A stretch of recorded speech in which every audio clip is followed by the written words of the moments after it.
Welcome, everybody. Pursuant to Standing Order 1082, we're in a study of iPhone performances and their batteries, the interests of Canadian consumers. We'll have two panels today. From 3:30 to 4:30, we have the Competition Bureau, Alexa Gendron O'Donnell, the Associate Deputy Commissioner, Economic Analysis Directorate, Competition Promotion Branch. And then we also have from Primate Labs, John Poole, President. And then after that, we'll take a quick break and we'll go right into the second panel with Apple Canada, where we have Jacqueline Famulac, Regional Counsel, Canada and Latin America, and Simon V. Potter, Counsel, McCarthy Tetreault, LLP. So we're just going to get started, and I just want to, we do have the PowerPoint from Mr. Poole, and we also have submissions from iPhone. And if there's no objections, I think it would be okay to put it on our website. We have consent. As a committee, we're okay if this way everybody shares it? Excellent. Okay, we're going to get started. So Ms. O'Donnell, you have up to 10 minutes. Thank you, Mr. Chair. So, as mentioned, my name is Alexa Gendron O'Donnell. I'm an Associate Deputy Commissioner at the Competition Bureau. I head up our Economic Analysis Branch. Je suis heureuse de comparaître aujourd'hui devant. I am pleased to appear today on the committee's study on Apple iPhone performances and their batteries. For the sake of clarity, I would like to say at the outset that I am unable to comment on either specifics or hypotheticals regarding our enforcement cases, as the Bureau conducts its enforcement work in confidence. I cannot respond as to whether or not we are currently investigating Apple on this or any other issue, nor can I speak to hypotheticals. I do, however, want to provide some context about the Bureau and about its mandate. I'll highlight a few recent examples of enforcement cases within the digital economy. Le Bureau de la concurrence, en tant qu'organisme. The Competition Bureau, as an independent law enforcement agency, ensures that Canadian consumers and businesses prosper in a competitive and innovative marketplace that delivers competitive prices and more product choice. Headed by the Commissioner of Competition, the Bureau is responsible for the administration and the enforcement of the Competition Act and 3 of Canada's labelling statutes. Commissioner with the authority to investigate anti-competitive behavior. The Act contains both civil and criminal provisions, and it also grants the Commissioner the authority to make representations to regulators. On the civil side, the Bureau conducts investigations into false or misleading representation and other deceptive marketing practices, non-criminal competitor collaborations, abusive conduct by dominant companies, and it reviews mergers. On the criminal side, the Bureau conducts investigations into companies that knowingly or recklessly engage in false or misleading representations, deceptive telemarketing, pyramid schemes, bid rigging, price fixing, market allocation, and output restriction. The Competition Bureau is staffed mainly by a mix of competition law officers, lawyers, and economists, owing to the unique type of investigations that we conduct.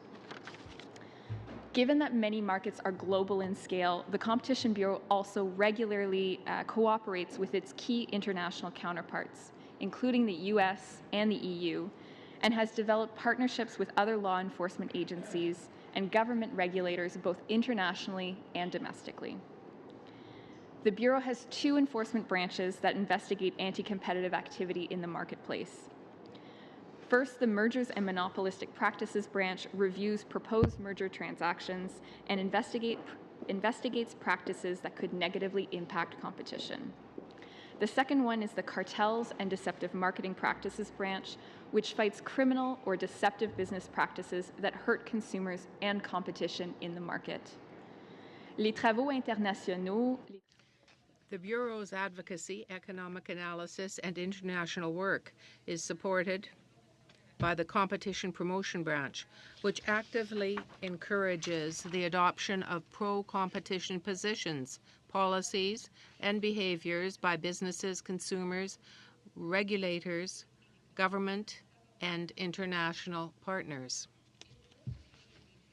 a law enforcement agency, the Bureau conducts its activities, including its investigations, in confidence, meaning that all non-public information gathered by the Bureau in enforcement matters, whether obtained voluntarily or through the use of formal powers, is held on a confidential basis. While a party under investigation may itself release information related to an investigation, the Bureau does not comment publicly on an investigation or even its existence until the matter has either been made public by the party itself or that certain steps have been taken, such as filing an application within the Competition Tribunal or announcing a settlement. Even in those instances, we are required by law to keep confidential any information which is not public. This is done to protect confidential information provided to us by our sources and also to avoid harming the reputation and integrity of defendants before their case has been adjudicated. This ultimately protects the integrity of the Bureau's investigations. That said, the Bureau can share confidential information with other law enforcement agencies, but solely for the purpose of administering and enforcing the Act. The goal of our enforcement is to protect Canadian consumers with specific and general deterrence of anti-competitive behavior in the market. We've had a number of recent enforcement successes with a focus on the digital economy, and I'd really like to highlight those for you now.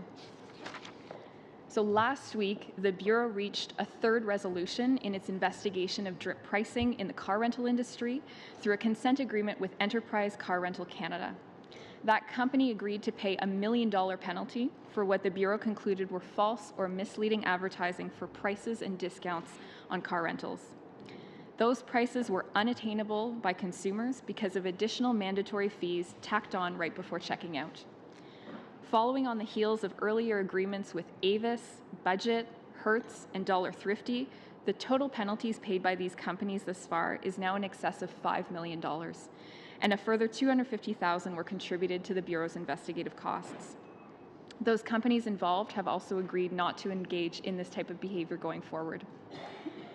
In January of last year, Amazon agreed to pay $1 million in an administrative monetary penalty and $100,000 towards the Bureau's investigative costs as part of a consent agreement resolving our concerns over their online pricing practices, which were implying greater savings that were available to consumers than was actually the case. Amazon also modified the way that it advertised its list prices on its website. It put policies and procedures in place to ensure that consumers were not misled by inaccurate savings claims. Earlier this month, the federal court upheld the Bureau's consent agreements with Apple and major ebook publishers Hachette, Macmillan, and Simon & Schuster. The agreements followed a Bureau investigation that concluded an anti-competitive arrangement between 4 publishers and Apple led to higher ebook prices for Canadian consumers. This decision will allow retailers to offer discounts on ebooks to consumers and ensure that a 4th consent agreement with publisher HarperCollins will enter into force. In January of this year, the Bureau took legal action against Ticketmaster and its parent company, Live Nation, to stop them from allegedly making deceptive marketing claims to consumers when advertising prices for sports and entertainment tickets. In this case, the Commissioner is alleging that consumers have been led to believe that they can get tickets at a certain price, when in fact mandatory fees imposed by companies often increase the advertised price by 20 to 65%. The Bureau is seeking, among other things, an end to the alleged deceptive marketing practices, as well as an administrative monetary penalty. On the competition promotion side, the Bureau is actively engaged in advocacy within the digital economy, and one of our most notable projects in this area is our recent market study on fintech, where we examined the barriers to growth and adoption of financial technology in Canada and provided a number of recommendations to help regulators and policymakers continue to promote fintech in 3 key areas: how consumers pay for goods, how they obtain loans for themselves and their businesses, and how they receive financial advice. Our final report recommended the modernization of laws and regulations to encourage the entry and adoption of new technologies while maintaining consumer confidence and safety in this rapidly evolving sector. We were extremely pleased to see a significant number of these recommendations incorporated into this week's federal budget. The Bureau also recently released a discussion paper on the issue of big data with a view to providing guidance on the application of the Act and to initiate discussion on how this topical issue should affect competition policy in what is becoming an increasingly data-driven economy. Our findings were that the key principles of competition law enforcement remain valid in big data investigations, and further, that enforcement needs to strike the right balance between taking steps to prevent behavior that truly harms competition and over-enforcement that chills innovation and dynamic competition. And although unrelated to the digital economy, I did want to raise one final case with you all, which is the Bureau's participation in a class action settlement with Volkswagen. And if approved by the courts, it'll provide $290.5 million in compensation to consumers in the Volkswagen, Audi, Porsche emissions case. Combined with last year's 2-liter diesel vehicle settlement, the Bureau's investigation has resulted in $2.39 billion in compensation for Canadian consumers. Volkswagen and Audi will also pay a penalty of $2.5 million specifically to address the Bureau's concerns related to false or misleading advertising and environmental marketing claims that were made to promote certain vehicles with a 3-liter diesel engine. Pour respecter le temps alloué, je In the interest of time, I will end my comments here. However, I will endeavor to answer any questions you have, recognizing that I am unable to speak to specifics about our enforcement work. I would like to thank the committee for the opportunity to appear today. Look forward to some questions to forwarding to you. We're going to move to Primate Labs. Mr. Poole, you have up to 10 minutes. Thank you, Mr. Chair. I'd like to take this opportunity to thank the committee for allowing me to appear today to discuss the topic of iPhone performance and their batteries. My name is John Poole. I'm the founder and president of Primate Labs, a software company based in Toronto. Primate Labs develops Geekbench, which is a cross-platform benchmark available for Android and iOS and other platforms as well. Geekbench provides an objective measure of performance for both devices and for computers. It reports this performance through a score. These scores are calibrated against a baseline machine and provide a relative measure against which you can compare a device's performance against both the baseline and other devices that have run Geekbench. In this case, for the scores, higher scores indicate higher performance, with it approximately being a linear function, double the scores meaning double the performance.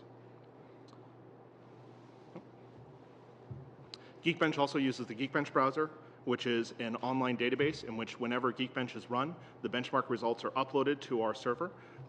We receive approximately 400,000 to 1.1 million results each month from our users. We are able to take these results and both publish them to the public in general, so people can look and see the performance of various devices, individual devices. We also then are able to collect these results and perform statistics on them and report aggregate scores. Generally speaking, what we've done in the past is we've reported the average score for each device, but as I will go into later, we also started looking at the distribution scores once we became aware of the performance issues with the iPhone.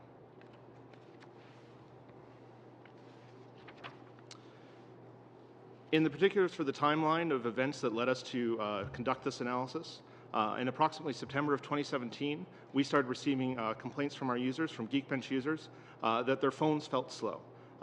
And these reports were also backed up by reduced Geekbench scores. Normally, when we've seen reduced Geekbench scores from our users, we're able to identify a cause that leads to these lower scores.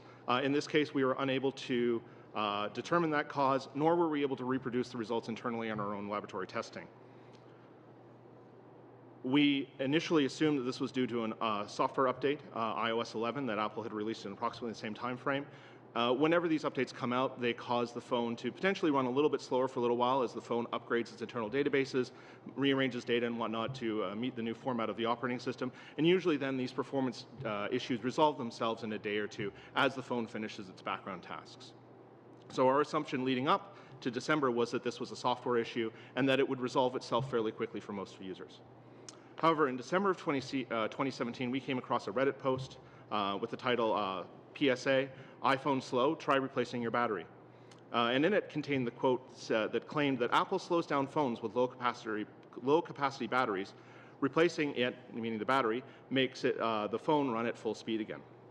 At this point, this changed our theory. We went from thinking this was a software issue to a hardware issue, and we started to dig in and look at the results that users had uploaded to our service to see if that we could actually determine the scope and magnitude of this slowdown that users were experiencing, and that led us to publish the article iPhone Performance and Battery Age. This article contained kernel density plots of Geekbench scores for several iOS versions. So what we did is we broke down the results by phone and by operating system version. And again, we based this on user benchmark data from the Geekbench browser. We used approximately 120,000 results from both the iPhone 6 and the iPhone 7. Here's an example of the charts that were included in our article. On the left, we have results from an iPhone 6 running iOS 10.2. And on the right, we have results from an iPhone 6s running iOS 10.2.1. As you can see on the left with 10.2, the distribution is sort of what we'd expect from most devices. We have a large peak centered around the average score for that device. However, on the right is where things get interesting. We see the large peak around the average. We also see, however, several smaller peaks at several lower tiers of performance. This to us suggested that the slowdown was happening to users, that this was something that was affecting a non-trivial number of devices, and that the cause of it was introduced in iOS 10.2.1. However, from our data, we were unable to determine exactly what that change was or why it was introduced. So again, this is sort of repeating the description I just had. Apple made a couple of statements in December 2017 that sort of confirmed our results and also explained what was happening. Apple indicated that the change was due to a software update, that in the iPhone 6s, performance could be reduced in iOS 10.2.1. This software change was introduced to work around a hardware issue. This hardware issue in particular was the battery. What happened was, approximately in December 2016, users started to complain about sudden shutdowns of their iPhones, that they'd be using a phone, and when the battery level hit approximately 30% as reported in the operating system, the phone would suddenly shut down. What was happening under the covers is when this sudden shutdown would happen was that when a processor runs at full power, fastest performance, the sort of performance that you'd expect when you're running a benchmark like Geekbench or any sort of demanding application on your phone, when the processor is running at that higher performance, it uses more power. And as the battery degrades, as the battery ages, which all lithium-ion batteries do, the battery was no longer able to provide the power to the processor that it needed to run at that full performance. And when that happened, the phone suddenly shut down. The workaround that Apple introduced in iOS 10.2.1 was when it detected that the battery had degraded, when it detected that it no longer was able to deliver the power that the processor needed, the system as a whole would reduce the performance of the processor so that it no longer overtaxed the battery. One of the questions that I was asked ahead of coming to the committee was, does this affect Canadian and American iPhones differently? So again, using the kernel density plots that we used in our original article, we looked at results from the iPhone 6s running, at the time, the latest operating system, iOS 11.2, and looked at approximately 190 Canadian results and just under 1,600 American results. The classification of these results is a little bit ad hoc in that we're using the location of the phone when the benchmark was run, not the country where the phone was sold. It's entirely possible that we could have a few phones here in this data set that are American phones running benchmarks in Canada or vice versa. Personally, I believe that these phones are very few in number and should not affect the majority of the data set. Again, another kernel density plot. On the left, we have Canadian phones, and on the right, we have American phones. And if you overlay the graphs, you'll see that approximately the shape of both graphs is similar, so that the distribution of results is approximately the same. The similar distribution between the phones suggests that there is not an issue, there is not a difference in how this issue affects Canadian phones and American phones, or more broadly, Canadian consumers and American consumers. Thank you. Thank you very much. We're running a little short on time, so we're going to go right into questioning. We're going to start off with Ms. Ng. You have 5 minutes. Thank you, Mr. Chair, and thank you both for coming here and appearing before us today on this important topic. My first question is to you, Ms. O'Donnell, at the Bureau. Can you just talk to us about whether or not, you've given us a number of examples, but are you able to talk to us about any actions or enforcement that might have been taken, that the Bureau is undertaking around the smartphone in the smartphone space? So unfortunately, as I mentioned before, unless something is already public, we unfortunately can't speak to whether or not we have something ongoing in the space. I mean, I think I'll refer back to our work on big data and some of the other things I mentioned just as examples of how the Bureau is engaging with the fact that, you know, we are seeing a lot of new products, systems in the digital economy. It's something we're observing, but unfortunately I can't speak to specifics on anything. Okay. Can you talk to us about the application of the Competition Act and whether, you know, and does it have jurisdiction to cover foreign firms? Sorry, jurisdiction to cover? Foreign firms. Foreign firms. So the Competition Act certainly applies to companies that operate in Canada. There are provisions there, particularly when I think about our deceptive marketing provisions, that make it such that the person that you are deceiving, quote unquote, does not themselves have to be in Canada. But as soon as a company is operating in Canada, you do have to comply with Canadian law, the Competition Act being one of those. I'm going to just turn my question to Mr. Poole.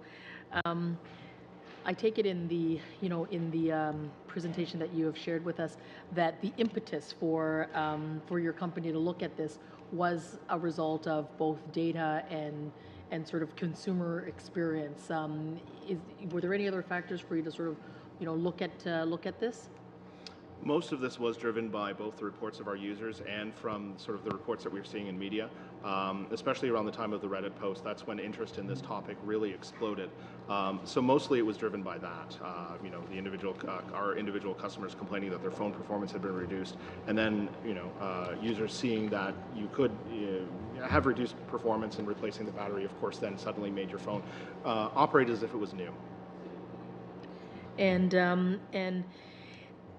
I'm going to shift a little bit here. I mean, do you think that the results constitute as you know, some evidence towards you know, what some allege or allege that Apple engages in planned obsolescence of its products?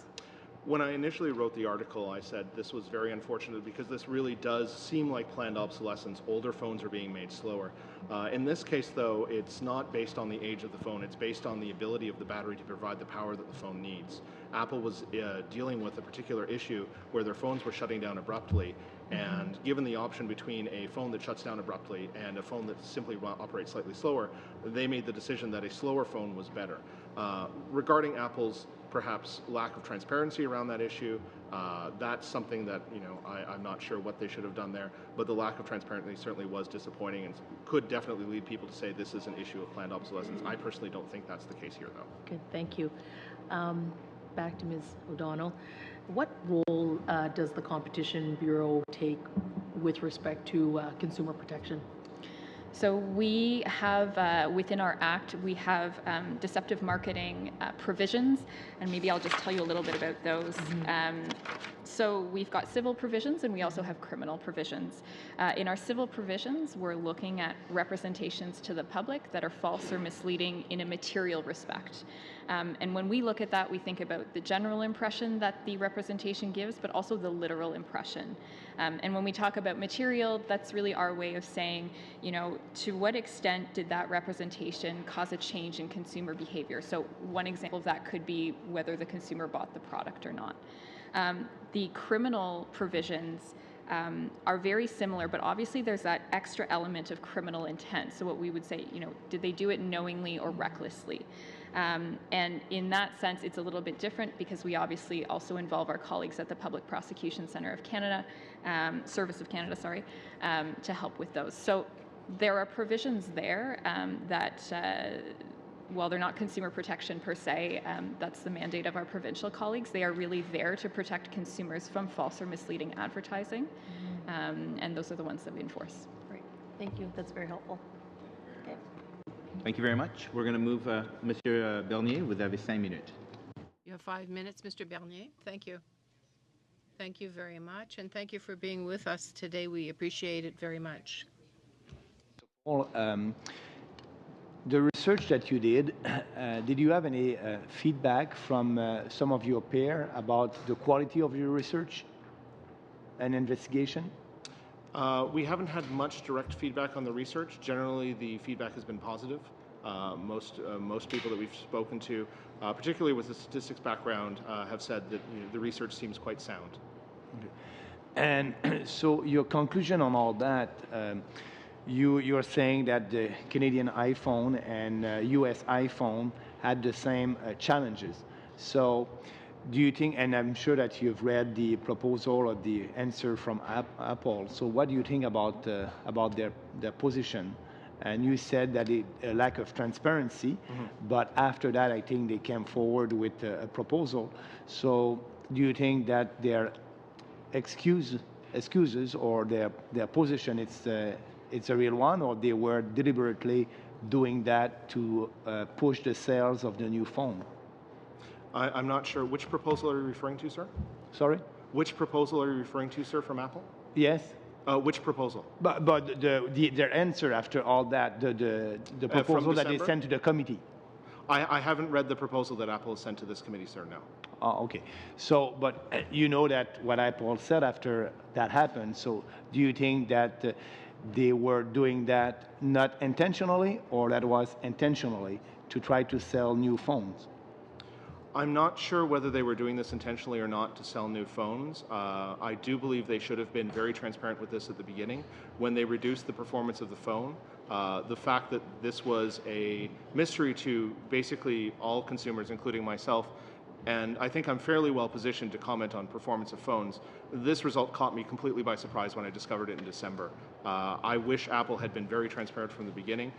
What their motives were, whether this was to sell more phones, whether this was to avoid a recall of existing phones, I unfortunately can't comment to that. Okay, thank you. Concerning the Competition Bureau, le Bureau de la concurrence, j'ai bien apprécié. I appreciated your presentation. You were saying that you cannot get involved, we cannot get involved in internal matters at the Competition Bureau. That's very understandable. But with respect to the past, can you tell us, have you had any complaints at the Competition Bureau with respect to this particular file? Unfortunately, the number of complaints, if we were to tell you, would be confidential.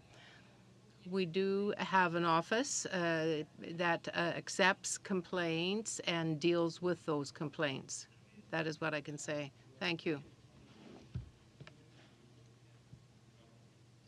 Thank you very much. Yeah, that Mr. Poole, in your opinion, did Apple misrepresent their product to the public in any way, do you think? It's hard to say. The claims that Apple tends to make about performance tend to coincide with device launches, and that's when they really do talk the most about, this phone is faster than the old phone, this is roughly by how much. And most people in the industry sort of look at the figures that manufacturers present as an optimistic best case scenario. A device manufacturer will find the one benchmark that shows a 2x performance, and they'll say up to 2 times the performance. There are also, of course, factors that are outside of the device manufacturer's control that might affect the performance of their phones. A great example of this would be thermals, where if your phone is in a hot environment, it will more likely run slower than the phone in a cold environment, simply due to the mechanics of how modern integrated circuits work. In this particular case, having the battery start to slow down, I think Apple wasn't as forthcoming as they could have been about the condition of the battery. We've heard reports where users would have a slow phone and this was ahead of Apple's sort of battery upgrade program that they announced in late December. Users would know their phone was slow. They'd be able to verify this with Geekbench or with other tools, and they would take their phone into an Apple store and say, my battery is slow. I would like to upgrade this, and say, no, your battery is fine. So clearly Apple wasn't being as forthcoming as they could be. To speak particularly to deceptive claims, I'm not sure how much Apple claims of their iPhone successes 2 years after they've been released. So it's the question is, of course, do consumers expect performance to degrade over time? Though I would expect the average consumer would not. Consumers are used to the idea of battery charge decreasing over time. As I mentioned before, lithium ion is a fairly established technology, and everybody sort of understands that batteries will reduce capacity over time. I don't think anybody, though, expects their phone to suddenly get slower because of the quality or the lifetime of, or sorry, the age of their battery. Thank you. We're going to move on. Thank you. We're going to move on to Mr. Massey. You have 5 minutes. Thank you, Mr. Chair, and thank you for the witnesses being here. One of the reasons I proposed this study was to ensure that Canadian consumers are going to receive fair and equitable treatment. It's just my opinion, but I believe that the Competition Bureau does an excellent job with the resources they have and the legislation that's in place. However, it fails and pales in comparison to what other countries have to deal with consumer-related issues that unveil, not only just in terms of competition, but also privacy and also the protection of public safety.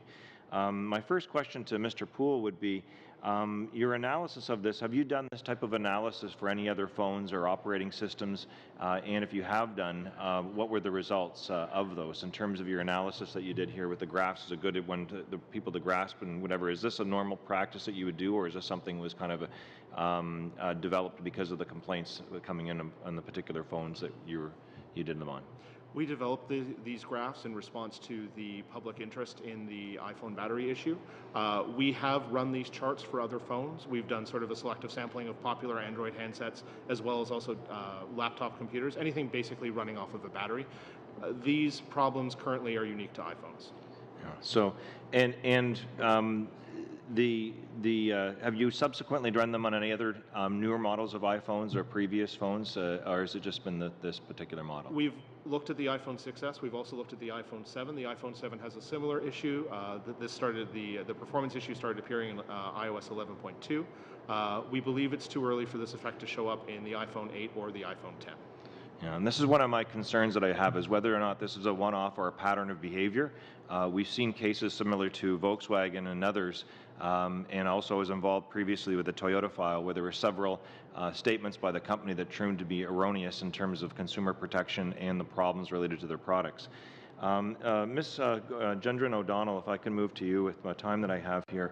I want to make sure, though, I guess, I know that you can't comment on specific cases in that, but you will be examining market share as part of, is that part of the process in terms of if a company is, I guess, releasing a product or influencing a product that's different from what they marketed, and they gain market share based upon that? Is that part of an overall analysis in terms of an investigation to see if it's advanced their percentage of market share and changed that for consumers and also other competitors?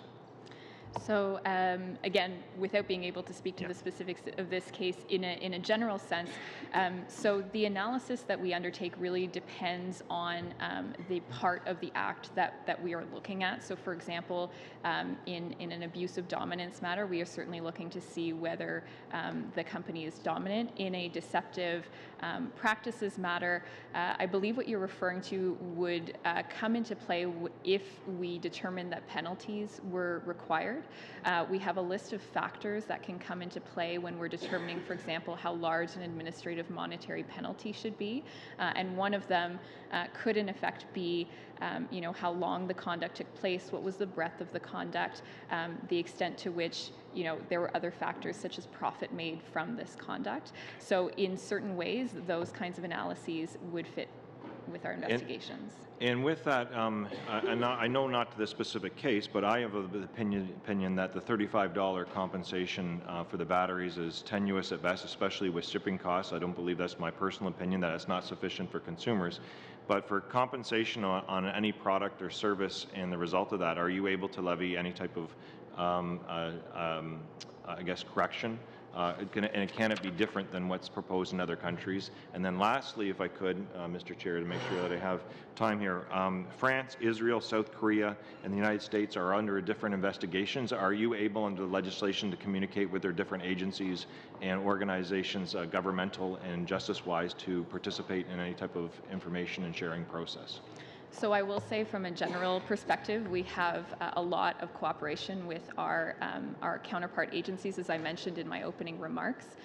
Again, I can't speak to this case, but we have various MOUs with all of these different agencies that allow us to speak with them if it's appropriate, if we are enforcing the act. With respect to how, I think what you're referring to is we're going back to this idea of what a remedy could look like.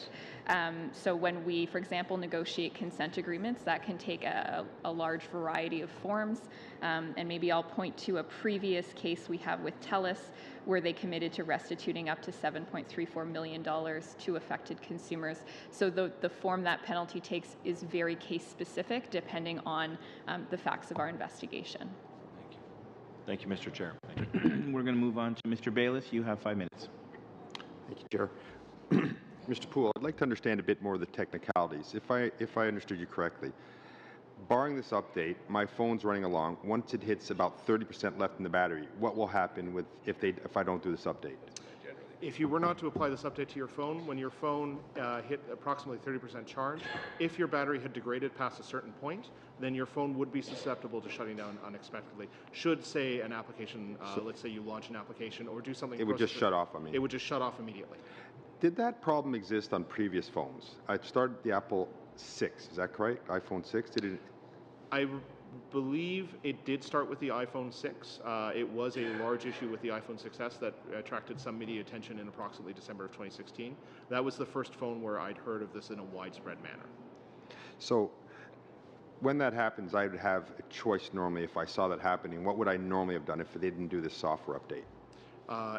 If your phone was susceptible to shutting down abruptly, there wouldn't be a lot you could do short of either, at the time, unfortunately, no one quite knew why these phones were shutting down abruptly. You might suspect it's the battery. You could go out and buy an external battery pack, a battery case for your phone so that it would have more longevity.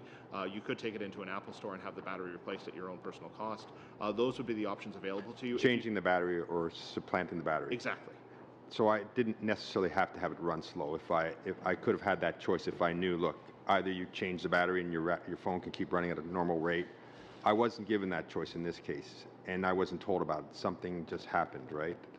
Exactly. When Apple released iOS 10.2.1, their release notes mentioned I don't remember the exact wording, but it was a vague sort of notion about power management and some description of that. I don't believe it tied into the sudden shutdown issue. It certainly didn't mention. So there was a kind of a coded thing. We're just looking at power management. Exactly. And once you applied that update, your phone would no longer shut down, but it might be running slower than it would be were it a new phone.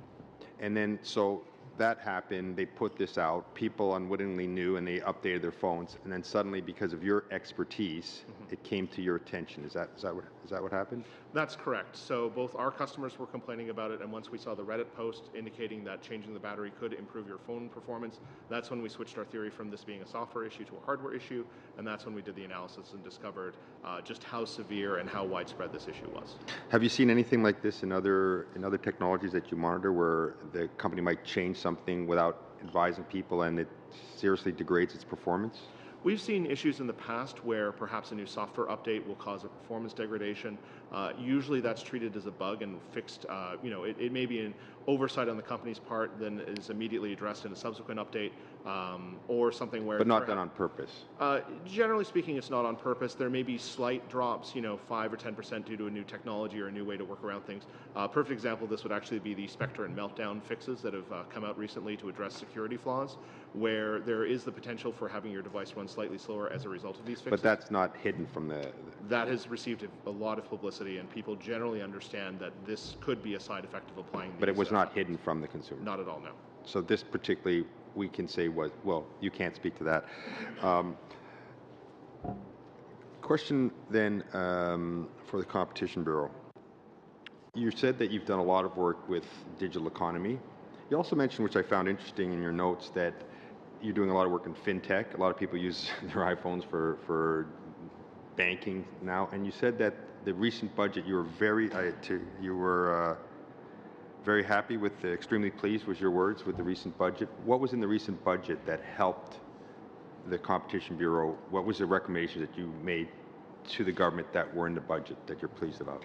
So I think what I will partially do is provide you maybe with the link to our FinTech report for a little bit more detail. But there was, the budget spoke to looking at things like open banking and spoke to FinTech more generally. Those are what I was referring to. But I think what fintech to us is a really important topic as it's something that's evolving. It's really nice to see people interested It's as well. evolving very fastly, and the Competition Bureau had given the government some suggestions to be able to keep up to make sure that it doesn't get abused, is that? That's right. So the suggestions are provided broadly, and really what we want to make sure is that there is both enough regulation such that people are comfortable using this kind of new technology, and not so much that we're chilling potential innovation. So really the report is about striking that balance, and the various suggestions that we make are for that purpose. So again, I'd be happy to provide that. And you feel that the budget struck that balance? We think the budget started us down a path that is promising. Thank you. Thank you. Thank you. We're going to move on to Mr. Lloyd. You have 5 minutes. Thank you, Mr. Chair. I'll be splitting my time with my colleague to my right. My first question is to Mr. Poole. What would you say is the value difference between this battery replacement as opposed to an entire replacement of a phone? Is there a significant difference in the value to Apple?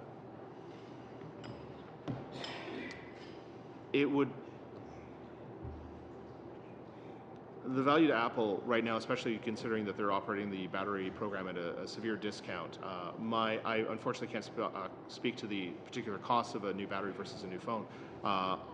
It's a lot more revenue for Apple to sell a consumer a new phone than it is to sell them a new battery. We're talking perhaps an order of magnitude, $100 battery pre the program versus a $1,000 iPhone.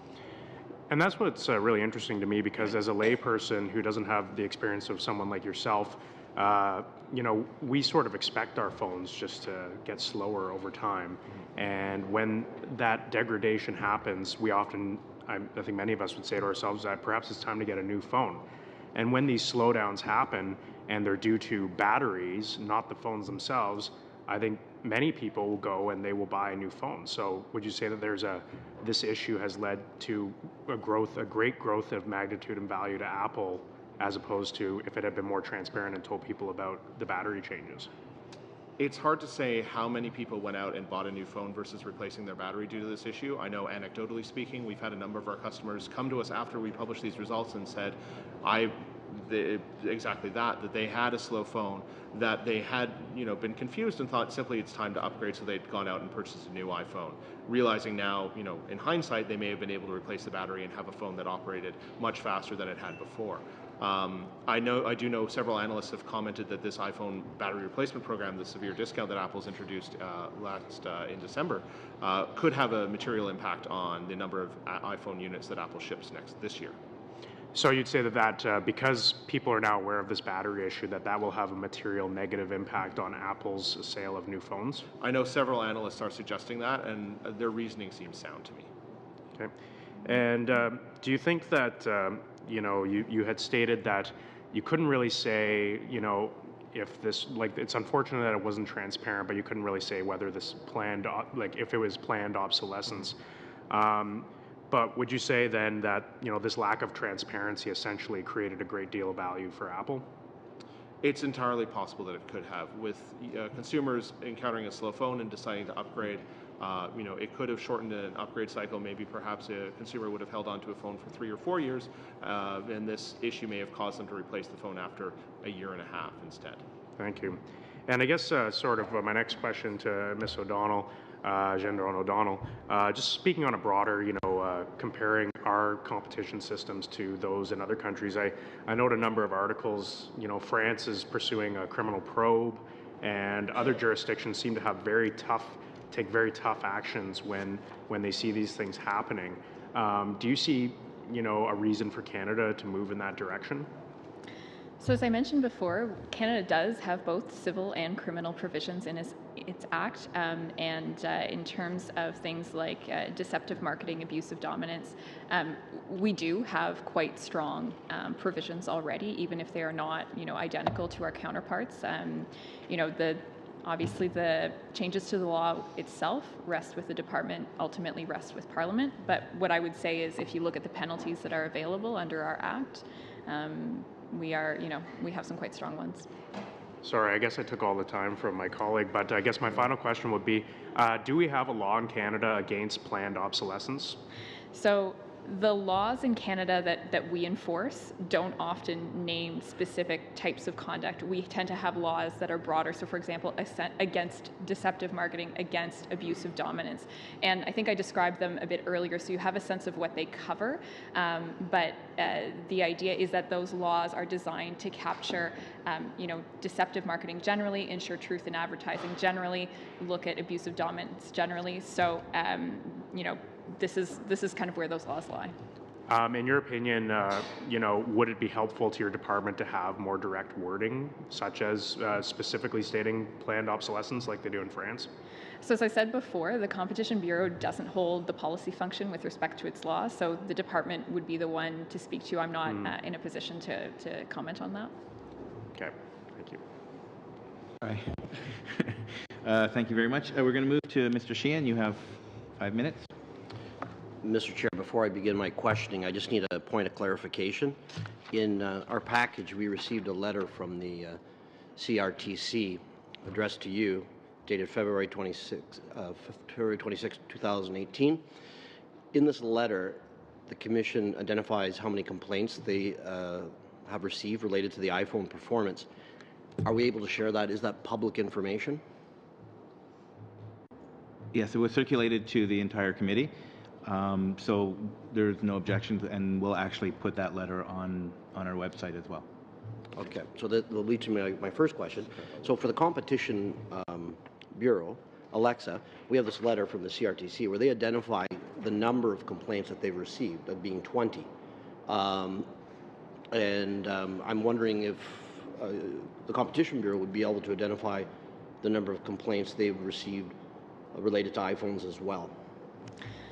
So as I mentioned previously, we keep information, including complaints, confidential. We're a law enforcement agency, and so we conduct our work in confidentiality. That's written into our act, and that's also our procedure. And we do that to maintain the integrity of our investigations up until we get to a point where something can be made public, or alternatively, a party or a third party participating in our process, they can make anything public at any time, but the Bureau itself maintains confidentiality. So you're different from the CRTC in that sense then, because we have information from them, but you don't. That's right. I can't speak to the CRTC, but I can say that the Bureau itself is a law enforcement agency. Okay. We work in confidentiality. Fair. And I'm going to switch to Mr. Poole. Back in December, you did an interview with CNBC, and you had made some statements that were interesting that I caught.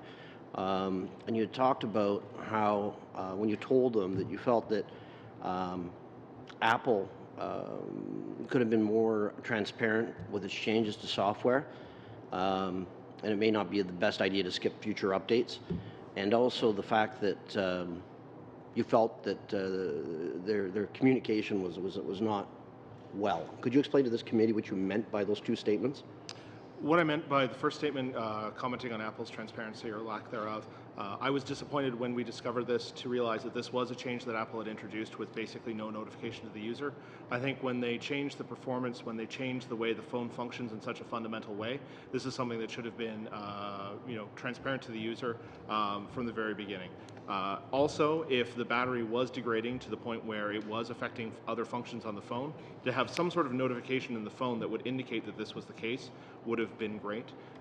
We had users who'd gone through and said they were experiencing the slowdown. They'd go into the settings application on their phone to look to see whether there was any sort of report to say, take your phone in for servicing, take your battery in for servicing, which Apple does on other products that they provide. Their laptops, for example, will indicate if your battery is outside of spec and should be replaced. There were no notifications to this in this regard on the iPhone. So there was this was very much a sort of done under the radar without any real disclosure to customers that this was happening or what steps the consumer could take to either mitigate or remedy this sort of issue. The other comment on continuing to encourage consumers to continue to update their phones. When Apple releases new iPhone software updates, these software updates can include unfortunate changes like this, which could affect the way the phone operates. They do also, however, include important security updates. So by a user if a user refused to update their phone, they could leave themselves vulnerable to various security issues, which could cause nefarious third parties to compromise their phone, their personal information, their banking, any sort of information that might already be on their phone. So I think as much as consumers have lost some trust in Apple and the contents of their updates, I think it's still important for consumers to continue to apply the updates for these security reasons. Thank you. And I can split the rest of my time with MP Longfield. Thank you. And I'll try and sneak in two questions. First with Ms. Jean-John O'Donnell. When you're collaborating with other countries, could a problem in one country trigger an investigation in Canada? So we start our investigations in a number of ways, but certainly by speaking with our international counterparts, that is certainly among others ways that we determine whether we should begin investigating certain issues. Okay, thank you. Because with Canadian consumers and American producers, sometimes borders disappear.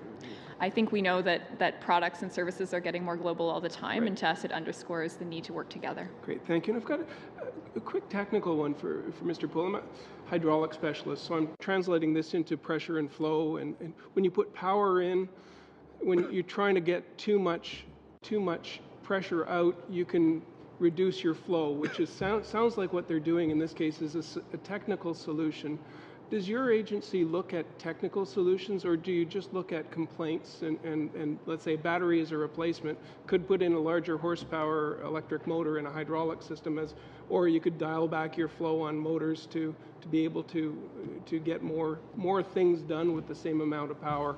Do you look at technical?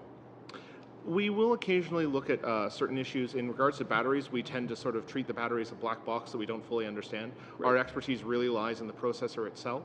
Right. And generally speaking, we won't speak to design of a phone or something like that, saying, this phone should have a larger battery or a smaller battery, something like that. Our focus really is on the processor itself. Okay, thank you. Thanks, Mr. Chair. Thank you very much. And for the final question of this session, Mr. Massey. Thank you, Mr. Chair. And Ms. Gendron O'Donnell, I know that in Australia there's a mediation process going on with Apple and some of their marketing practices, but also in your notes here you mentioned about a recent federal court upheld a Bureau investigation with Hatchett, Macmillan, Simon & Schuster, and as well Apple. Did this, can you maybe highlight a little bit of that? When reading by your comments here, it appears that an agreement was reached and then later on had to go or was appealed in the courts and then was upheld again. Maybe please expand what happened there, because it seems like something was reached and then it was later on challenged, and that seems a little bit different or unusual.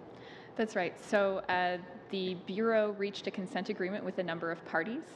Under the court system and under the law, a third party who has potentially been affected by a consent agreement can challenge, which is what happened in this case. That has now all been resolved. So the consent agreements that the Bureau entered into, the most recent agreements now stand. So all the list of parties that you saw there are consent agreements in place with those that currently stand today. And you can confirm that Apple was part of that? So there is a public consent agreement available on the Competition Tribunal website with Apple and the Competition Bureau that outlines all of those details. Okay. And lastly, Mr. Poole, with regards to your process now, will you be continuing to use your analysis for not only just Apple but other phones and devices in terms of speeds and updates and that? Is that something that you do on a regular basis or in part of your analysis? We'll be extending the statistical analysis we do on a regular basis to include this sort of analysis for iOS and Android devices. We'll also investigate whether or not we'll need to extend this to laptops, both PC and Apple laptops. Okay, thank you very much. Thank you, Mr. Chair. Thank you very much to our two witnesses today for coming in and sharing such wonderful information. We are going to suspend for a quick 2 minutes while we set everything up, and we'll change over our panelists, and we'll go from there. Thank you.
Welcome back, everybody. We are on round 2, and with us today we have from Apple Canada, Jacqueline Famulac, Regional Counsel, Canada and Latin America, and Simon Potter, Counsel, McCarthy Tétrault, LLP. You have 10 minutes to present to us, in which case we'll then go into a line of questions. Thank you. Good afternoon. My name is Jacqueline Famulac, and I manage legal and government affairs at Apple Canada, Inc. I've been employed by Apple Canada for over 30 years. Apple Canada, Inc. is a sales and distribution entity. We also have 29 retail stores across Canada. The design, manufacture, and testing of devices has always been done by Apple's parent company, Apple Inc., which is based in California. I'm here to help the Standing Committee understand the facts of Apple's efforts to make sure that users of Apple devices get all the benefits from the devices they use, and that these benefits last as long as possible, even in a world of rapid innovation. Apple Inc. has recently answered a series of questions posed by the chairs of the United States Senate Committee on Commerce, Science, and Transportation and the United States House of Representatives Committee on Energy and Commerce. Apple's comprehensive answers to those questions are attached to my written statement. I believe you have received it. I'm here today to answer your questions, but before doing so, I would like to share a few important points at the outset about Apple's actions regarding iPhone batteries and performance, and what the Canadian consumer may have experienced as a result of those actions. First, Apple would never intentionally do anything to shorten the life of any Apple product or degrade the user experience in order to drive customer upgrades. Apple's entire philosophy and ethic is built around the goal of delivering cutting-edge devices that our customers love. Our motivation is always the user. Second, Apple's actions related to performance of iPhones with older batteries were designed specifically to prevent some older models from unexpectedly shutting down under certain circumstances. And we communicated this publicly, so let me explain.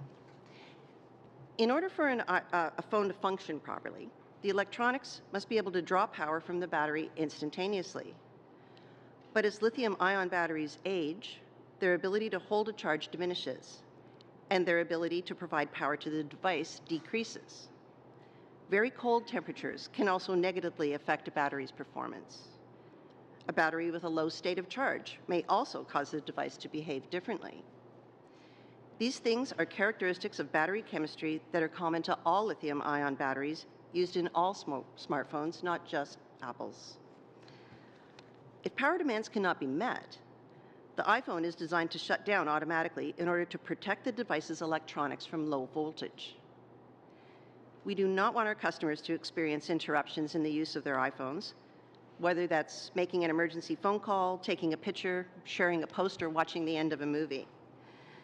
So to address the issue of unexpected shutdowns, we developed software that dynamically manages power usage when, and only when, the iPhone is facing the risk of an unexpected shutdown. This power management software helps keep iPhones on when they otherwise might turn off. And it does this by balancing the demand for power with the available supply. The sole purpose of the software update in this case was to help customers to continue to use older iPhones with aging batteries without shutdowns, not to drive them to buy newer devices. Third, Apple regularly provides software updates for iPhones and our other devices. These software updates can include everything from new features, bug fixes, and security updates. Whenever we issue a software update, we include a README note that has a description of the contents of the update for the customer to review prior to the software installation. In the case of iOS 10.2.1, we stated in the README note, improves power management during peak workloads to avoid unexpected shutdowns on iPhone. Those things said, our intention has been to give our customers the best products and the best experiences possible. We take our customer concerns seriously, and we have taken a number of steps to address them. First, Apple is offering to provide out-of-warranty replacement batteries for $35 instead of the original price of $99 to anyone with an iPhone 6 or later when they have experienced, whether they have experienced any performance issues or not. This offer began December 28, 2017, and is available through to the end of December 2018, so customers have plenty of time to take advantage of it. Further, Apple is also providing customers with additional information on its website about iPhone batteries and performance, including tips to maximize battery performance. And in addition, iOS 11.3, which is now in public beta, will add new features to give customers easy access to information about the health of their iPhone's battery. It'll be available this spring, and the new software will offer power management, which will recommend if a battery needs to be serviced. It will also allow customers to see whether the power management is on, and they can choose to turn it off if they wish. With that, I am ready to answer your questions. Thank you. Thank you very much. Just to be aware, we do need 5 minutes at the end for some committee business. So if we can keep our time tight, that would be great. We're going to start off with Mr. Bayless. You have 5 minutes. Thank you, Chair. Ms. Semlich, thank you for being here. If I understand the issue with the lithium-ion batteries, and we do understand it thanks not to Apple, but thanks to Mr. Poole from Primate Labs, who explained to us all this. When the battery hits about 30%, there's this danger of instant shutoff. Is that correct? Yes. There are a number of circumstances that might give rise to an unexpected shutdown. The chemical age of the battery itself. Yeah, and it would shut down. And you did not want that to happen. Apple did not want that to happen, so that's what they made this update for. Is that right? Correct. Originally, the iPhone 6s batteries we found a limited range of them that were manufactured incorrectly, and we offered a repair program for them. And during that analysis, we discovered that other iPhone 6s were having a shutdown. So you had this thing that would shut down. Yep. And you said that you only wanted to do this. You would never do Apple would never do anything to degrade the customer experience, right? You said that. And it would only happen when and if it was needed, right? You mentioned also that you would not do anything to degrade the customer experience. Then you also stated that this would only happen when and if needed would this slowdown take place. Yes.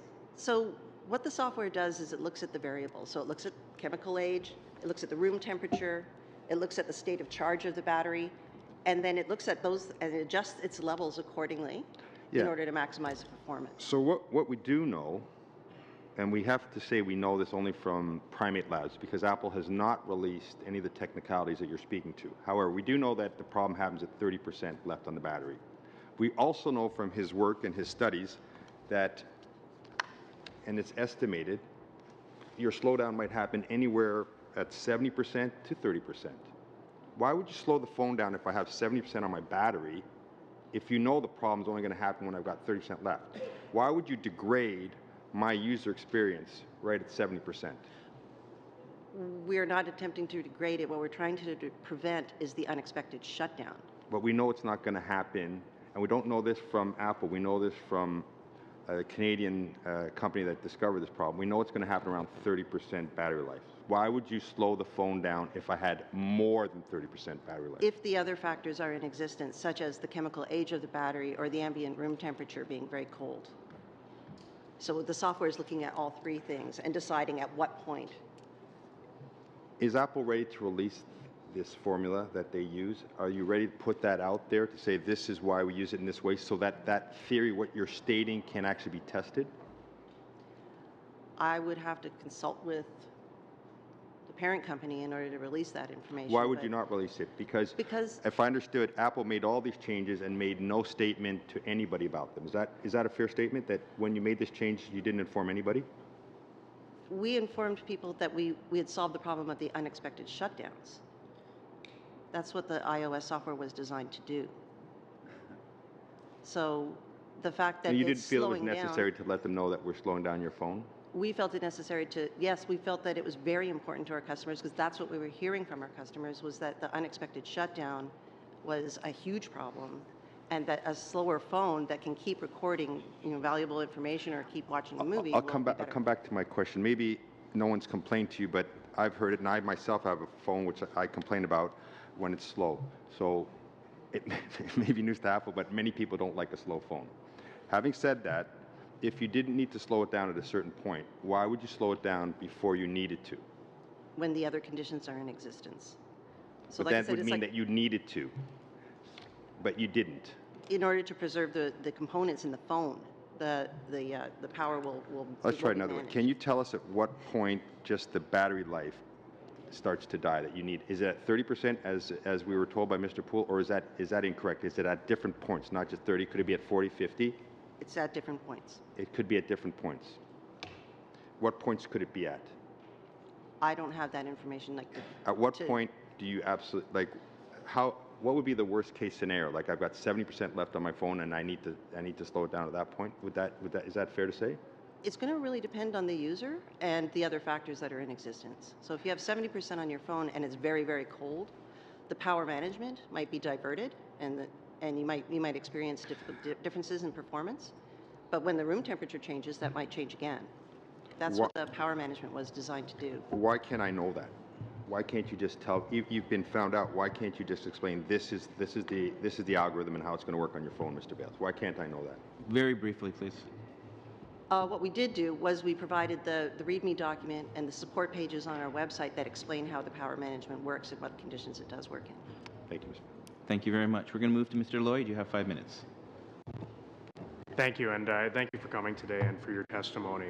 My question is, these actions may have been, they were unintentional, as you stated, and yet it's very likely that because people would have bought new phones based upon slower phones, that Apple financially benefited. And my question is, in a situation, what are you doing to educate people about this problem with the phone? What we have continued to provide information and make statements and communicate to our customers. I want to make it very clear that we still sell these models of phones. It's not that we're trying to get people to buy iPhone 8s or 10s as much as they have different features. Yes. So these phones, what we did in our statement was we reached out directly to customers who were hearing a lot of information from other sources, and we felt that it was necessary for us to communicate directly to the consumer and explain what was going on there. I don't think that we Is it happening in the stores? Like, are they telling people about this in the stores when they buy the phones, or have there been letter campaigns? Like, or was it email campaign? Like, what is being done? Our stores and all of our service providers are aware and have all the documentation and the technical information necessary to replace the batteries. I just wonder because, I'm an iPhone user, and I like my iPhone, but, if I hadn't heard about this in the news, I wouldn't know anything about this issue, and I just spent 20 minutes on the Apple website, and I couldn't find a single thing about this issue. So it just feels like Apple's not really telling people about this. Can you explain why it's not more widespread? Because the software update was designed to protect to avoid the unexpected shutdown, and that was very successful. The software did do that. If you'll allow me, there are several things on the website. I'll be very happy to send them to you later this afternoon or tomorrow morning. Thank you. Sorry, can you just send it to the clerk, please? Of course, Mr. Chair, we'll do it through the clerk. Thank you. Because I do appreciate that there is this battery campaign, at a discount, but it just doesn't seem like very many people are aware of it. And so will the pickup be significant? Like, are people going in and replacing their batteries? How many people have gone in? And, how widespread is this happening? It's my understanding that we've had very good response to it, and that our stores are very active in replacing batteries. Thank you. Still have. How much longer do I have? A minute and a half. Okay. I guess I defer to my colleague. Thank you. Thank you very much, Mr. Chair. Now, you read out that what you did in the case of iOS 10.2.1, you stated that it improves power management during peak workloads to avoid unexpected shutdowns on iPhone. So that was the representation that you put with that update, is that correct? You see it right before you install the software. Yeah, and you know what? I have an iPhone too, love it, but when I get your updates, I just do it. You know, I don't read it, but that's my fault. Did you have any other representations that mentioned that the iOS update may reduce the performance of the user's iPhone? No, the words power management were meant to explain that the software will manage the power. So that's, you assume that people would understand that?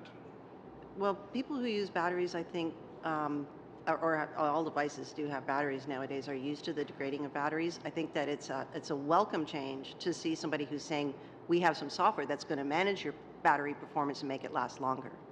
Well, I just don't see the two necessarily equating, but did any of the representations you made mention that what would be the consequence of not installing the update?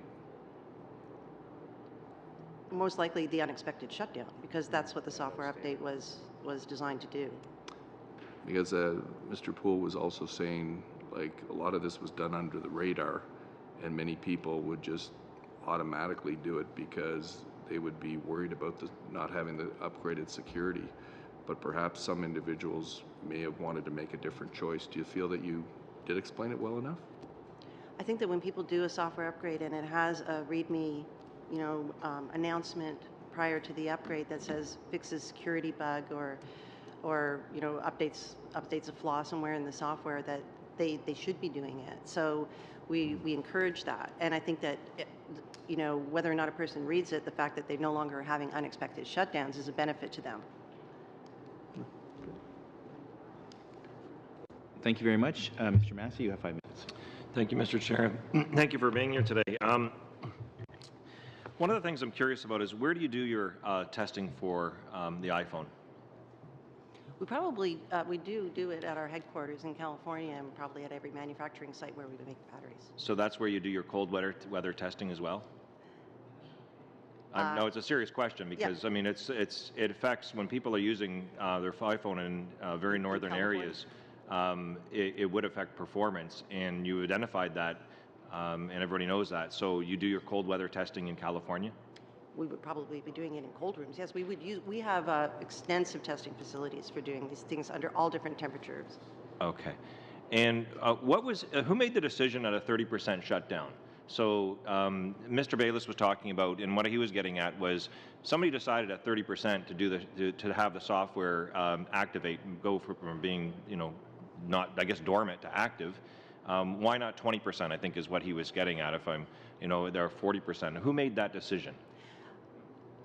Mr. Poole used that 30% number, and I'm not sure that it's entirely accurate. Like I described, the other factors that come into play when a battery is going to determine whether it needs to manage its performance or whether it's just going to shut down. Okay, so maybe let's throw out get rid of the percentage, but who makes the decision? Obviously, the software was decided to be installed on the phones across the global platforms, I suppose.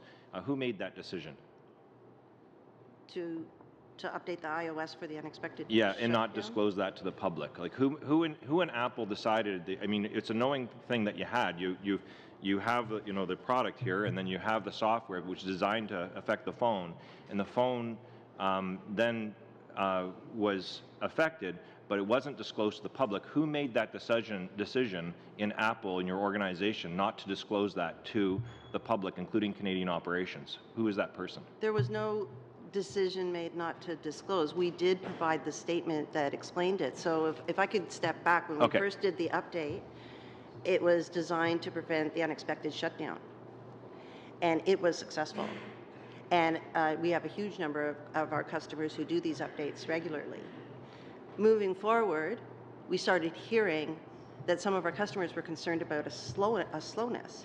And we looked at the data, and we found that the algorithm the software is using is it cold? Is the battery old? Is it depleted? That sort of thing. And how is it managing it? And we provided a statement in December 28 that we put out to the public. We put it out directly to our customers so that they would understand and sort of try to calm the noise that was going on around about it, because all that information was causing concern. Yeah, but so I still don't know who made that decision. I mean, that's really important for me and for Canadian consumers. Is that decision was made in California then? This issue can affect phones worldwide. Why do you think that Apple is now in front of the Department of Justice in the United States and Spain, France, South Korea? There's a number of different. Why do you think it is? What is it about this case that is now bringing you in front of things? Where do you think that? Do you think there was something that wrong that Apple did, and what was that? I don't think that Apple did anything wrong. Okay, so it's generally the other countries that are, including Canada, and the consumers that are wrong, not Apple. No, I believe that we continue to communicate to the consumers in the best way that we can by communicating to them directly about what they're experiencing.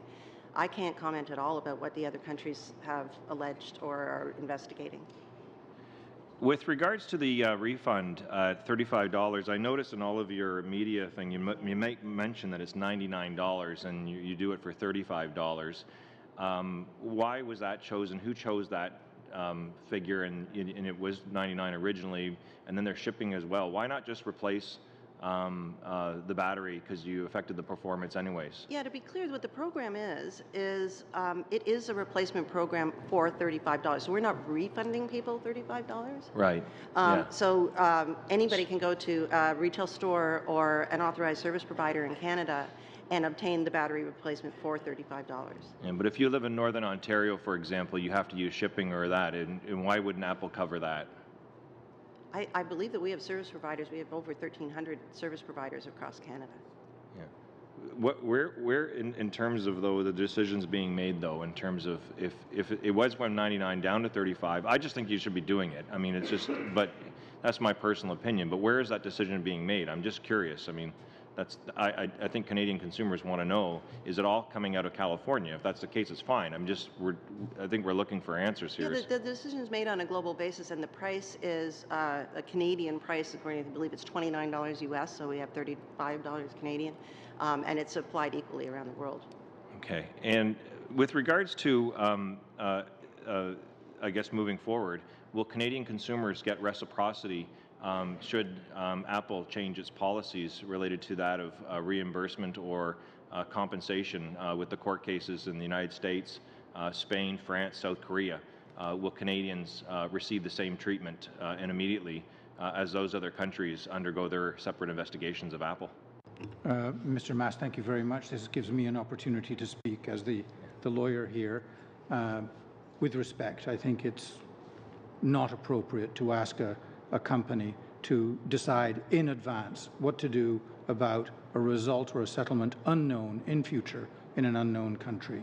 Well, with all due respect, you're our witness here, and our chair will decide what's appropriate or not appropriate. I agree. And I believe that's a fair question, is to ask whether or not Canadians are going to receive the same reciprocal treatment. That would be a policy of Apple. Obviously, apparently, there seems to be something with the $35 in that being matched, as you mentioned, with regards to American pricing. And I just want to make sure, though, that Canadian consumers are going to get the same thing. Should Apple change and wipe out the $35, what Canadian consumers, for example, are going to get the same thing? That seems like a policy decision by Apple. We're way over on your time. You know, we can't force the witness to answer. I mean, he's given his answer, and you can try again when you come back to it. But we are going to move on to Mr. Erskine-Smith. You have 5 minutes. Thanks very much, and thanks to the witness. So, Apple successfully reduced the occurrence of unexpected shutdowns, but slowed down launch times and performance. Now, you've strangely today said Apple did nothing wrong, but the issue is disclosure, and Apple apologized for non-disclosure in relation to the slowed performance. So, was the non-disclosure intentional or inadvertent? We don't think that we miscommunicated anything at any time. What we originally said was... So why did you apologize? We apologized because our consumers were not hearing directly from us. Our consumers are the people that, you know, are relying on Apple to provide the information to them, and there was a lot of noise in the media, and we wanted to make it very clear. So we apologize that we hadn't reached out sooner. So you think you disclosed to consumers the slowed performance issue? No, our apology was to not communicate with them directly. So for non-disclosure, right. So was the non-disclosure intentional with relation to the slowed performance? Was it intentional or inadvertent? We did not disclose anything. We didn't have anything to not disclose. About the slowed performance of the phone, the very reason you're attending today, that you did not disclose to consumers. Was that non-disclosure intentional or inadvertent? It was not intentional. Okay, so if it was not intentional, what I would like is an undertaking for any internal correspondence, advice, or opinions for Apple Canada or its parent U.S. companies with respect to whether the slowed performance issue associated with the update should be disclosed to consumers. Looking for all the legal advice given to Apple? If you deem it to be solicitor-client privilege, so be it. But internal correspondence certainly isn't all solicitor-client privilege. So any internal correspondence, advice, or opinions that you're able to disclose, absent solicitor-client privilege for Apple Canada or its parent U.S. company with respect to whether the slowed performance issue associated with the update should be disclosed. Well, I'm not going to make that undertaking. If the committee wants to make a direction about things, we'll reconsider. But the fact is, as people here know, Apple is exposed to a number of class actions You're in the before United a States. House of Commons committee that has subpoena powers, and you're obligated. You're obligated at risk of contempt of the House not to answer our questions. I beg your pardon. Ms. Famulak is not here under subpoena. No, that we. And if you issued one, it would be a different situation. Just what one I'm second, saying, please. Mr. One Chair, second, please. with respect, what one I'm saying second, is please. there's a Mr. considerable Potter? amount of litigation out there. Okay, so it's a refusal to. Excuse me. Thank Sorry. you. Okay, we're here. They're here under voluntary. They're not here under subpoena. I understand that. Okay. I understand that. Now, please let Mr. Potter finish answering his question, and it's up to them how they choose to answer the question. So the answer is a refusal. So of options, in terms of notifying customers of the issue, encouraging battery replacements, making it easier to replace the batteries, why not give consumers the option and make it easy to replace batteries? We've got airplane mode, low battery mode. Why was the best course to proceed with this solution and not disclose to customers that it would be slower performance? To prevent the unexpected shutdown. Okay. You're reducing prices through December 2018 for batteries. Is there an estimated cost to Apple for that? Well, it depends on the number of people who take us up on the replacement program, but I can... So Apple has not estimated a cost? We don't stand to profit from it, if that's what you're asking. Right, so there's a cost to Apple for offering this through December 2018. Apple has not estimated the cost to the company. I don't have that information for you. Can that information be provided to the committee? I'm not sure that we would disclose that. Okay. Is Apple ready to fully compensate consumers who purchased a new phone unnecessarily as a result of the material non-disclosure? The circumstances under which somebody decides to upgrade a phone are individual, so it would be very difficult to say that someone went out and purchased a new phone because their battery was low. So if, all batteries degrade over time, so people eventually... we're not talking about batteries, though. We're talking about slow performance of the phone. And if they don't know why there is slow performance, because there's been an update that slows their phone that they're unaware of, and they purchase a new phone because of that material non-disclosure, will they be compensated? If you will allow me, Mr. Chair, the question or a variation of that is posed in 4 class actions in Canada and over 50 class actions in the United States.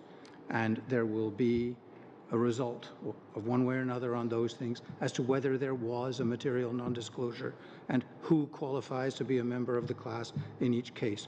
Perhaps that's better left to those cases.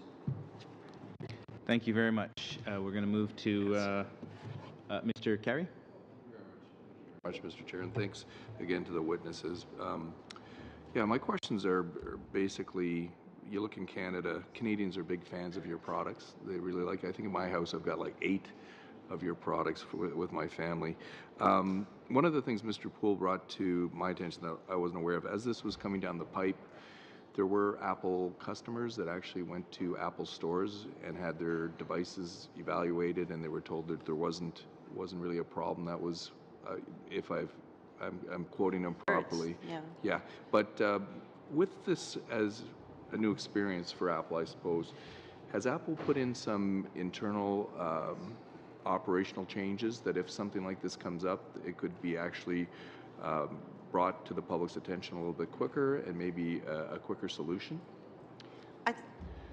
In terms of putting together a program, a Well, replacement program? in the or- future, if you have an issue like this, your internal communications so that your people on the front line, if they're obviously seeing some problems, if people are posting it on the internet, with the internet now, people are becoming aware of things very quickly. Have you got your internal communications? Has there been an update of that so you can improve that? So if something like this happens in the future, consumers won't be as edgy about the product? I think there's one thing that we realized was that we communicated as much as we possibly could about the unexpected shutdown problem and the steps that we took and how people should update their software. And I think when we made our statement on December 28th was when we said to ourselves, we need to talk directly to our customers and do it as soon as possible and not let the noise out there affect them. So yes, we would, lesson learned, you always have to listen to your customer and you need to react quickly when they have concerns. Was Apple aware of how many customers out there perceive the company to be engaging in this term that was brought up with the questioning, this planned obsolescence thing? Is that... Absolutely not. Okay, all right. And just curious, why would an owner of an iPhone, knowing that replacing the battery might restore the performance of their device, why would they choose to replace their iPhone if they knew just by replacing the battery they're going to get their performance back? Well, our newer devices have better features, and there's so much, even in the short period of time since the iPhone 6 was released to today, there's changes in the way that people use their smartphone devices, and so they may choose to go with the more modern, updated features on the newer devices and choose to update that way rather than just replace their battery. Okay, it appears though the wait time to get the batteries replaced are like 8 weeks, and for somebody with an older phone, I know now that I depend on my iPhone, and an 8-week wait might be... We're working as fast as we can. To do that, eh? Okay, any other questions? Okay, that's good, thank you. We're going to move to Mr. Sheehan. You have 5 minutes. Thank you, Mr. Chair, and to our presenters. A few questions, and we're trying to figure out numbers of complaints. Obviously, you must track the number of complaints as relates to the iPhone 6. Are you able to share with the committee how many complaints you've received about that? We have we received complaints about the unexpected shutdown, and we were tracking that, and that's how we sent off our engineers to solve the problem. We have different categories that we sort of record customer issues in, but I don't have numbers specifically for Canada. Would you say it's most of the phones, or a small bit of the phones? I would say a very small number of phones. A small number of phones. So, in talking with my constituents in Sault Ste. Marie that have iPhones and have had iPhones all along, they had the 4, the 5. Their question to me is, why 6? Why 6? Well, the 4 and the 5 were not affected because they didn't have the performance features that started coming out. As I described, every phone is better and got more stuff that you can do and enhanced components. So the 4 and the 5 were not affected, and they were also a smaller form factor. So it started with the 6. So is it the same battery that was in the 4, the 5, and the 6? I believe it's a different battery. I can confirm that for you if you'd like me to, but I think that it has to do largely with the number of features and the form factor of the 4 and the 5. Yeah, because that'd be important information to know if it's the same battery in 4 and 5 that was put in 6, and it's the performance issues, or is it a different battery, and why? I'm no engineer, but I think even if it was the same battery, the performance of those devices was less than the newer devices. And so 7, 8, et cetera, and whatnot. And are they experiencing the same problems as... The new phones, the 8 and the 10, again, a lot more features, and they're sort of engineered differently. They have different batteries and different components in them, so they're not experiencing the problem. So there is different batteries that are put in the phones at different times? Yes. Okay. We'll need some engineers sort of to help us through that. In your message to your customers, you talked about your warranty, and MP Carey pointed out the length of time it's taking, and people are complaining about replacements for those batteries, and people complain the fact that because they didn't know it was an issue, and some of my colleagues on this side of the table had identified that, they went out and purchased a new phone. They just thought the phone was at its end of life, it's not performing well, so they went out and out of pocket and purchased it. And that was a challenge. So intentionally or unintentionally, you would assume profits are going to peak. I mean, and the sales went up during that time frame. Are you able to verify that sales went up for newer devices? phones? Yes. That's an interesting question, but our sales always go up in the month of December because it's Christmas time. But year after year, more so this time? We came out with new devices also this year, the 8 and the 10, just before Christmas. So not sure. Yeah. I guess that's something that we could just probably pull, because it's a public company. We could probably see the numbers for ourselves if we wanted. Apple Canada is not a public company. It's a private company. No. So you can't get that information then? You would have to look at the Apple Inc. sort of aggregate numbers. All right. So we'll assume that the sales went up, just anecdotally. Yeah, Apple reported that the final quarter of 2018 was the most successful quarter in its history from a revenue standpoint of $88 billion, equates to a $20 billion in profit, also a record for Apple. Thank you, Brian. So continuing on with replacing the battery, buying a new phone, there was another solution that was posted on your website about you were going to issue an iOS software update with new features that give the user more visibility into the health of the iPhone battery. Has that happened yet? I mentioned that. That's 11.3. Okay. It's in public beta now. Yep. It's going to be released in the springtime. And yes, it's going to give the user more information about their battery. We already do provide a lot of information on our support pages on our website, but under 11.3, you'll be able to see on your phone, the state of the battery and the performance, and it'll even, if you wish to have these features on, it'll turn on the performance management and it'll notify you when it's time to replace your battery. Okay, so that has been going ahead and to circumvent many of the features that are going on. I think I'm running out of time right now, Mr. Chair. Yes. Yes, you've run out of time. We're going to move to Mr. Longfield. You have 5 minutes. Thanks, Mr. Chair. And I really appreciate you coming in. It's a difficult thing to try and answer the range of questions. I feel like question period all of a sudden again. So thank you for doing the great job you're doing, keeping up with us. I wanted to come into the more on the technical side. I started talking about this last time and ran out of time a little bit, that when you've got so much available power, and from that power you're getting outputs, and depending on the number of applications, you're going to be able to operate at different speeds, from what I understand. The more you enhance the product, the more power you're going to be taking in order to drive the product. As I mentioned, I was a machine designer in my previous life, and people would add things to my machines and then call me because it had shut down, breakers were thrown, and whatever else. So your description of slowing down the system so it could accommodate more things, you can do more things, but you have to sacrifice something in order to do that with the current design. So I can empathize with the designers. Now you've got a solution that wasn't available before to say, you know what, we could let the customers know when the conditions are changing or putting them into a risk mode so that they can choose whether to shut down or go slower. So it sounds like the designers have been working on this in the background to work on physical limitations because of the combination of what you're trying to do, how many applications you're trying to run, what temperature you're operating at. Am I summarizing the technical side of this? Yes.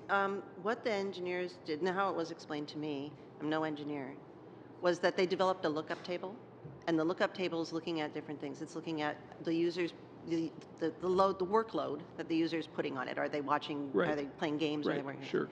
And then they're looking at the ambient room temperature. Now, I mentioned cold temperatures, but the battery, the iPhone device will also shut off if it's extremely hot. That's a safety feature. That's always existed. Right. So it's looking at temperature, ambient room temperature. It's looking at the chemical age of the battery. So batteries do age. And then it's looking at the charge, the charge status of the battery. So it's dynamically operating. And like, as you said, exactly, it's shifting energy in some place to compensate for something else. And if it changes, it changes. Right. And it's also really important to say that this doesn't happen to everybody all the time. Yeah, it sounds to me like it's a technical problem. And, you know, there was a news item today, a competitor's product, not an Apple product, on an airplane, got too hot, burnt a person that was operating the unit at the time. So it sounds like physical characteristics is what we're bumping up against here, and that you're working on some technical solutions. I used to take the blame for people trying to get more horsepower out than a machine could provide, and I had to explain horsepower, you can only get so much out of Mother Nature, and especially when losses start increasing because of the age of the product, the testing of the units then over the range of temperature, is there a standard minimum temperature? I know when we use products out of Europe, they tested at a slightly higher temperature than what we were testing in Canada, and we had to make allowances for lower temperature operations. When you're operating out of California, is there a global standard for temperature that you're going from -20 to +40 or something along those lines? I could probably take this away and try to get you more comprehensive answers, but what I can tell you is that the testing, so we have the same devices everywhere in the world. Sure. And we have standards that we have to meet, different standards in different countries, and what we do is make Right. sure that we comply with all of them. Right. So we have to be testing very rigorously Right. for all of all the various situations in order Right. to make sure that we meet all the standards that are required. Yep. And the technical comparisons in terms of marketing, it isn't something that you would probably normally market how many more features you're running on your phone compared to other phones, because The user experience is so different. right. Right. Well, I wanted to put that on the table. Just I think I'm sympathizing possibly more from some of my colleagues because of me working in a field of trying to get as much power out of a machine as you can, and at some point you can't get any more power without changing something. I think you would also agree that the hydraulics machines that you're familiar with, we'd rather keep them running than have them unexpectedly shut down. Absolutely. The worst failure you can have is an unexpected failure. It's better to have a predictable failure in any event, even on a phone. I agree. Thank you, Mr. Chair. Thank you. Thank you very much. And for the last 2 minutes, Mr. Massey. Thank you, Mr. Chair. Maybe I can clarify what I'm trying to reach is whether does Apple have a policy in terms of consumer compensation that's global. So we have a series of civil lawsuits that are out there. Then you have government investigations. But is your compensation model for consumers, is that a universal policy amongst all Apple users, or is it, I guess, different state by state? Can you clarify what you mean by compensation? Well, being, the battery replacement, for example. What I'm trying to get at is whether the Canadian consumers are guaranteed under Apple's policies to receive the same treatment as, say, for example, United States customers, or customers in France, or customers in Israel. Do we get automatically, is that the policy of Apple, or does it go state by state to decide upon the policies on how it treats its consumers? Our customers worldwide are reason to be, so we have to listen to them. I can't imagine that we would favor one country's customer over another. Okay, but you don't know if that's the policy or not. I mean, I think it's a simple question I'm asking. I think is whether, it's our philosophy to listen to our there's a difference between a philosophy and a policy. We know,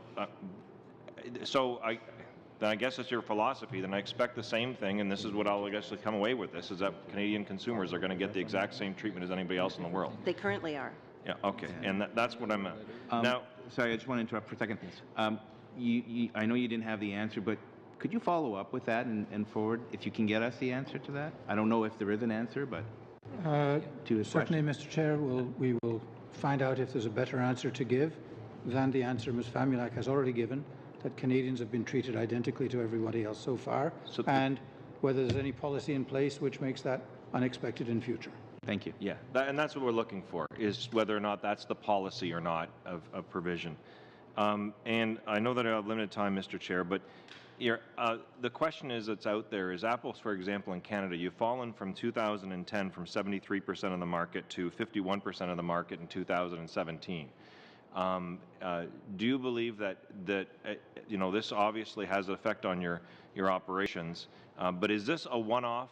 Has there been any other, I guess, unknowing changes to software related to performance enhancement in the previous applications, or have there been, since subsequently to this, any other slowdowns or deliberate changes without consumer knowledge? Is this a one-off at the end of the day? I think that what we communicated, is consistent with the way we always communicate to our customers about software updates and what we do. With that README statement, like I described before, it can be different every time. There's always features that are being constantly reevaluated and updated. Is this a one-off in terms of the power, are you asking, or, yeah. or the unexpected shutdown? Well, we sure hope the unexpected shutdown problem is solved now.